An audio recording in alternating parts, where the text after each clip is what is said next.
Mia Porter had always been drawn to forgotten places, abandoned rail depots, crumbling factories, empty hospitals, anywhere that bore the faded imprint of another era. A 23-year-old art student from Chicago, she planned her spring break around an urban exploration project, capturing unrestored relics of the city's past on 35mm film. Her favorite find was the Redstone Hotel, a 1920s Tudor-style building in the Loop, closed to guests for over 30 years, but still standing defiantly among gleaming skyscrapers. On her first afternoon at Redstone, Mia slipped through a loose board in the basement loading dock. The lobby was a hushed time capsule, dusky carpets, ornate woodwork coated in a thin layer of dust, and the faint echo of water dripping somewhere in the walls. She photographed empty armchairs, stained glass windows refracting the sun's last rays, and a once grand piano half submerged beneath mold. In her journal she wrote, "This place feels like it's holding its breath." That evening, Mia climbed to the 5th floor, where the hallway wallpaper curled at the seams and old newspapers littered the floor. Room 517's door hung open on its hinges. Inside, the bed lay stripped of sheets, the headboard carved with the initials HL overhead. A single bare bulb flickered. Mia set up her tripod in the corner and began taking exposures. Long, eerie shots that made the empty room seem alive with unseen movement. At 11:47 p.m., Mia returned to the service elevator near the stairwell to go down to the lobby for water. The service panel had a keypad instead of worn number buttons. Her flashlight beam caught the lockout light glowing red. Curious, she tapped in random codes.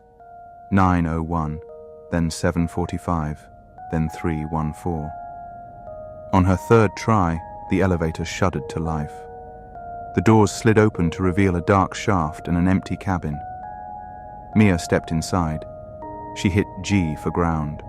The doors closed. The ding sounded unusually hollow, and the cabin lurched downward with a subtle delay. She lifted her camera to capture the descending corridor through the grated doors, but the view screen flickered and died. The lights went out, plunging her into near blackness, broken only by her flashlight's narrow beam.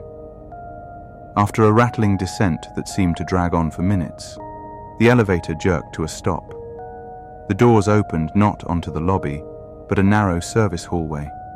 Paint peeling, pipes overhead dripping condensation, the air thick with the smell of oil and mold. Mia's flashlight flickered as she stepped out, heart pounding. She called, "Hello?" Her voice trembled against the concrete walls. No answer. Flickering bulbs spaced far apart cast long shadows. She tried to retrace her steps to the elevator, but the corridor branched into 2 dim-lit tunnels. To her left, a door labeled Boiler Room hung ajar. To her right, an open hatch led further underground. She shouted for help, but the only response was the echo of her voice and the distant drip-drip of water. She chose the boiler room door and pushed through. Inside, immense cast-iron boilers towered over her, connected by a maze of pipes. The room was emptier than she expected. No maintenance equipment, no cables, just a single steel grate in the floor beneath her feet. Mia gasped. The grate looked freshly moved, its edges slightly warped by corrosion. Heart in her throat, she knelt to peer down. Pitch black stared back. The grate shifted under her fingers, clanging against the concrete lip. A sudden low hum vibrated through the metal supports, like the distant growl of a generator starting. Mia scrambled back, jolted upright and turned for the door, only to find it now sealed solidly, hinges frozen. Her flashlight flickered, then died.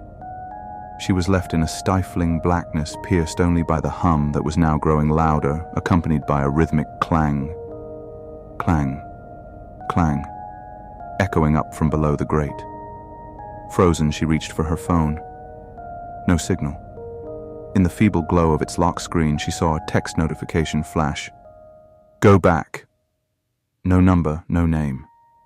She stared at it, panic surging. The grate began to rattle. Mia backed into the shadow of a boiler, straining to keep her breath quiet. The rattling became frantic, then paused.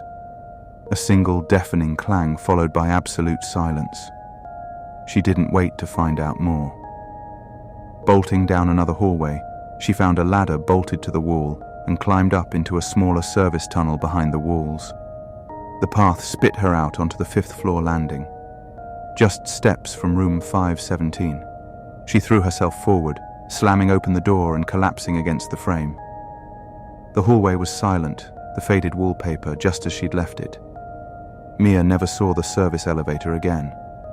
When she fled Redstone the next morning, she left behind her camera, tripod, and journal. Staff later found her trembling on the curb outside, unable to speak above a whisper. They tried to trap me underground. She refused to return for her things. The hotel's maintenance logs showed that the service elevator had been permanently decommissioned in 1987, following a tragic accident. Nobody had accessed that shaft in over 3 decades. The basement tunnels were supposed to be sealed. No circuits powered the boilers. No security cameras worked on the lower levels. And there was no record of any boiler room door on the 5th floor.